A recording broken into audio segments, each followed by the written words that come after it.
අයිබෝවන් බලමුද වීඩියෝ එක පටන් ගද්දිම නයිජීරියාවේ වෙඩින් ක්වොලිටි එකට තිබ්බ ෆියුනරල් එක. සැපටම ගන්නවා ඉතින් අහලගම් 7කට ඇහෙන්න දැනෙන්න බලාගෙන ඉන්න ගමන් දාගෙනම වීඩියෝ එකටත් ලයික් එකක් යමුකෝ. අද ඉතුරු අංග ටික මොනවද කියලා බලන්න. AI වීඩියෝ එකක් එහෙම නෙමෙයි. ඇත්තම වීඩියෝ එකක්. කාටද පුළුවන් ගෙස් කරන්න මේ සතා කවුද කියලා? බලමු කී දෙනෙක් අඳුනගනීද කියලා. මම කමෙන්ට් සෙක්ෂන් එක අනිවාර්යෙන්ම බලන්න.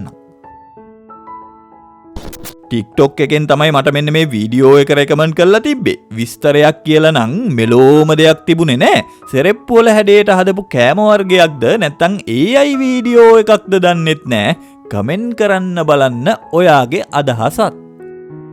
ඉතින් ඒක අපි AI එකක් කියලා හිතුවත් මෙන්න මේ කතන්දරේ නම් AI නෙමෙයි මැලේසියාවේ තියෙන මෙන්න මේ ප්ලේස් එක. අර සෙරෙප්පු වගේ නෙමෙයි මේ සෙරෙප්පු වල හැඩයත් වෙනස්. බලන්න දෙකට කැඩුවම චොක්ලට් වැක්කිරෙන හැටි. නරකද අපිත් කුරුල්ලෙක් අල්ලගෙන මෙන්න මේ වැඩේට ට්‍රේනින් කළොත්. ආයිතින් වෙන ආදායම් මාර්ග නම් අවශ්‍ය වෙන එකක් නෑ. කුරුල්ලට කෑම ටිකක් දෙන එක විතරනේ වියදමකට කියලා තියෙන්නේ. අදනේ දන්නේ මේ විදිහටත් කුරුම්බ බොන්න පුළුවන් කියලා. කුරුම්බ ගෙඩිය පලන්න පුළුවන් කියලා. කුකබරා කියලා කුරුල්ලෙක් ගැන ඔයාලා අහලා ඇතිනේ. ආන්න ඒ කුකබරා පැටියෙක් තමයි මේ.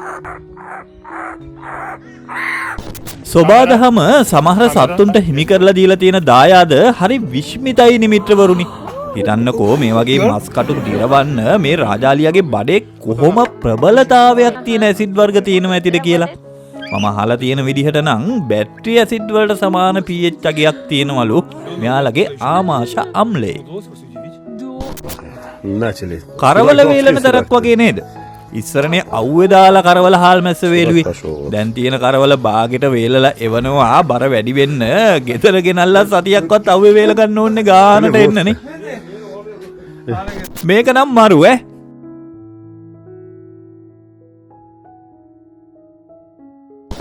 රයිනෝ බීටල්ට එහෙමත් නැත්නම් රයිනෝසිරස් කුරුමිනියට පුළුවන්ලු තමන්ගේ ශරීරයේ බර වගේ 850 ගුණයක බරක් උස්සන්න. බලමුද මොනවද ඇතුලේ තියෙන්නේ කියලා දැවැන්ත ට්‍රාන්ස්ෆෝමර් එකක.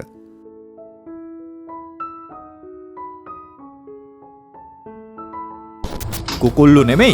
මෙතන නම් තනිකරම කිකිලියොද කොහෙද ඉන්නේ? හැබැයි ඉතින් දවසින් දවස මෙයාලව වෙන වෙන තැන්වලට අරගෙන යන්න පුළුවන් වෙන විදිහට තමයි මේ දැවැන්ත කුකුල් කූඩුව නිර්මාණය කරලා තියෙන්නේ. තම්බල් වීට්ස් ගැන මම ඊට කලින් ඔයාලට කියලා තියෙනවනේ වීඩියෝ 2-3කම. පොඩ දවසකට පස්සේ තමයි තම්බල් වීට්ස් වීඩියෝ එකක් සෙට් උනේ.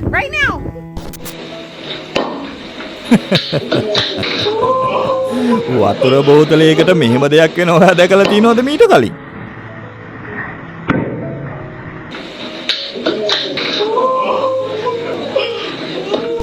ඔලිව් ගෙඩි වලින් පුරවපු වට්ටි එක උඩ එක තියලා අතින් ක්‍රියා කරන මේ මැෂින් එකෙන් ඔලිව් තෙල් හිඳින විදිය නම් බලන් ඉන්නත් ආස වැඩක්.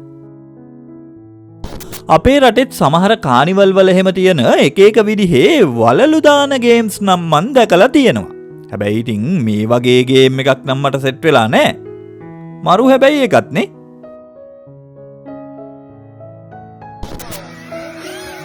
බලමුද සුපිරිම රිමෝට් කන්ට්‍රෝල් කාර් රේසින් එකක්. ඔයා තාමත් මේ මිස්ටර් පුදුමයා 2 channel එක subscribe කරලා නැත්නම් subscribe කරලා bell notification උත් on කරගන්න ගමන්.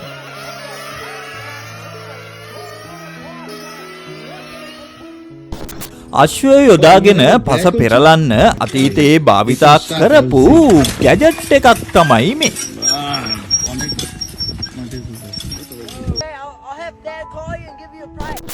අපේ රටෙත් මේ රඹුටන් වාරේනේ. ඉතින් රඹුටන් වලටම සමාන ලයිචි සීසන් එකත් ඔන්න ඇවිල්ලා අපේ රටේ නම් මේවන් නැතත් හැබැයි චීනයේ වියට්නාමයේ තායිලන්තයේ වගේ රටවල මේවා ඕන හැටි තියෙනවනේ. ග්‍රීන් හවුස් ඇතුලේ වවන පැලවලට වතුර දාන්න දියර පෝර දාන්න පාවිච්චි කරන තාක්ෂණයන් කීපයක්ම මම මීට කලින් දැකලා තියෙනවා. හැබැයි ඉතින් මෙහෙම එකක් දැක්කේ පළවෙනි වතාවටනේ. තායිලන්තයේ නම් ජනප්‍රිය කෑමක්. හැබැයි රහ ඇතිනේ.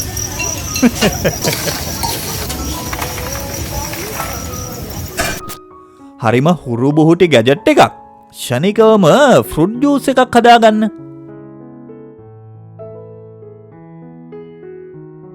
තනිකරම චොක්ලට් වලින් හදපු මේ රෙස්ටොරන්ට් එකේ විකුණන්න තියෙන මේවා හඳුන්වන්නේ ඩයිනසෝ එක්ස් කියන නමින්.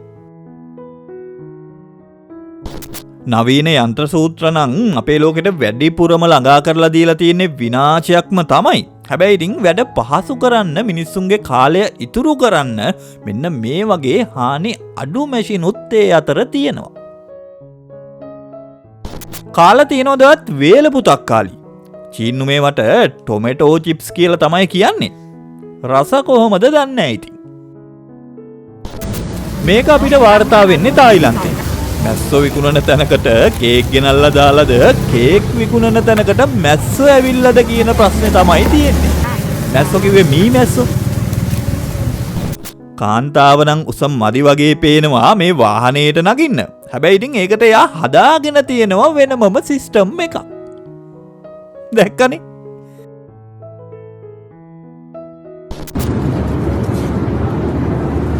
කොහොමද ප්ලේන් එකේ යන්න ඇවිල්ලා ඉන්න අద్භූත අමුත්තා. මේක රෝලර් කෝස්ටර් ලයිට් ට්‍රේල් එකක්. හරියට දලඹුවෙක් යනවා වගේ. පනින්න පෙර සිතා බලනු කියලා කියන්නේ මෙන්න මේ හින්දා තමයි. ඔයත් කාලා ඇතිනේ බ්‍රොකොලි. බ්‍රොකොලි කියන්නේ හරි ජනප්‍රිය ඒ වගේම රසවත් කෑමක්. මේවාල දැන් දකින්නේ දෙවන්ත බ්‍රොකොලි වගාවක අස්වලු නෙලන පිරිසක් මැෂින් එකත් හිමීටම ඉස්සරහට යන ගමන්. හැබැයි මෙන්න මේ මැෂින් එකට මිත්‍රවරුනි මිනිස් ශ්‍රමයක් අවශ්‍යම නැති තරම් බලන් ඉන්නත් ආසයි මේකෙන් අස්වනු නෙලන හැටි. මෙන්න මේක AI වීඩියෝ එකක් කියලා මම තීරණය කරේ කොහොමද කියලා පින් කරලා තියෙන කමෙන්ට් එකේ තියෙනවා. මිස්ටර් පුදුමයට ආදරය කරන අය වෙනුවෙන් තව පුංචිම දෙයක්ත් ඒ කමෙන්ට් එකේ තියෙනවා. අනිවාර්යෙන්ම සබ් එකක් නම් ඕනියේ. අද දවසට මම මේ වීඩියෝ එක මේ අවසන් කරන්න තෝරගෙන තියෙන්නේ ලෝකෙ වටෙන්ම අපිට වාර්තා වුණ පුංචි දරුවෝ කරපු නොසන්ඩාල වැඩ ටිකක්. මේවා දකිද්දී වටත් මතක් වෙනවා ඇති වත් පුංචි කාලේ කරපු මේ වගේ වැඩ එකක් දෙකක් හරි අපිටත් දැනගන්න කැමති නම් ඒ එකක් හරි කමෙන්ට් කරගෙනම යන්න. මෙන්න මෙතන තියෙන ඔයාට අපේ channel එකේ මිස් වෙච්ච වීඩියෝ එකත් ක්ලික් කරලා බලන්න අමතක කරන්න නම් එපා. මං එනං අදට මෙතනින් නවතිනවා. පරිස්සමට ඉන්න. ඔයාලට ජය.